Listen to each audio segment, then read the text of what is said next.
College থেকে ফিরছি প্রচণ্ড রোদ্দুরের মাঝে, প্রচণ্ড রোদ্দুরে পুড়তে পুড়তে এত দূর এসে, এটা বধিপুরে এসে হঠাৎ করে থামলাম। আমার ওরায়নটা ওইদিকে রেখেছি।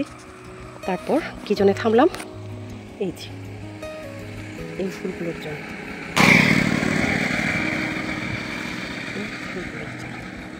কানে লাগালে সুন্দর, ডেইজি ফুলের মতো।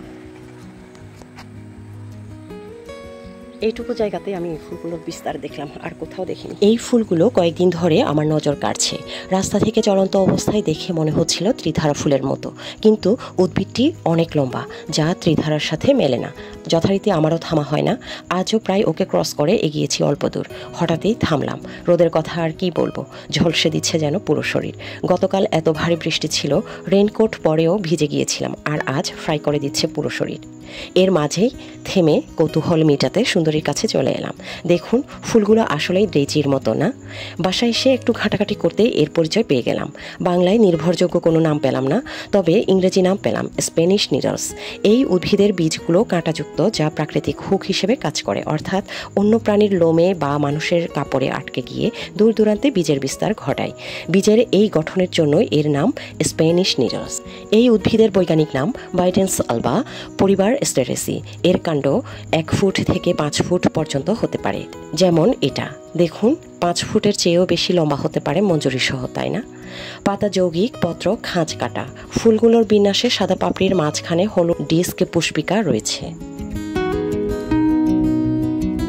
ফুলের ঝাড়টি এই রাস্তার পাশেই, দূরে আমার ওরায়নকে দেখা যাচ্ছে। ছোট ছোট ফুল গুচ্ছাকারে ফোটে। এর বীজের কথা আগেই বলেছি, কালো বা গাঢ় বাদামি রঙের সরু বীজগুলো বৈশিষ্ট্যপূর্ণ। এই উদ্ভিদেরও অনেক ঔষধি গুণ রয়েছে। অ্যান্টি ইনফ্ল্যামেটরি হিসেবে এর পাতার রস ব্যবহৃত হয়। এটি আর্থ্রাইটিস সহ অন্যান্য প্রদাহজনিত রোগের চিকিৎসায়ও ব্যবহৃত হয়। অ্যান্টিব্যাকটেরিয়াল এবং অ্যান্টিমাইক্রোবিয়াল হিসেবেও এর পাতা ও কচি কাণ্ডের রস কাজ করে থাকে। ক্ষত ও সংক্রমণের চিকিৎসায় ব্যবহৃত হয়। এতে প্রচুর ফ্লাভোনয়েড এবং অন্যান্য অ্যান্টিঅক্সিডেন্ট থাকায় শরীরের কোষগুলিকে ফ্রি রেডিক্যালের ক্ষতি থেকে রক্ষা করতে সাহায্য করে। রক্তে শর্করার মাত্রা ও উচ্চ রক্তচাপ নিয়ন্ত্রণেও কাজ করে। বিভিন্ন রোগের চিকিৎসায় এই উদ্ভিদের পাতাই হলো বহুল ব্যবহৃত অংশ। জ্বর, সর্দি, পেটের সমস্যা, গাঁটের ব্যথার চিকিৎসায়ও এর পাতার ব্যবহার রয়েছে। এটি মূত্রবর্ধক হিসেবেও কাজ করে, তবে বিশেষজ্ঞের পরামর্শ ব্যতীত ব্যবহার না করার পরামর্শ থাকবে সবসময়। এর আরেকটি ব্যবহার রয়েছে, এর কচি পাতাসহ ডগা শাক হিসেবেও খাওয়া যায়। এই ছবিগুলো আমি ভিডিও করার সময় তুলেছিলাম, তখন কি তুলেছি ঠিক বুঝতে পারিনি, তবে আমার মনে হয় ছবিগুলো খারাপ আসেনি, তাই এখানে সংযুক্ত করে দিলাম।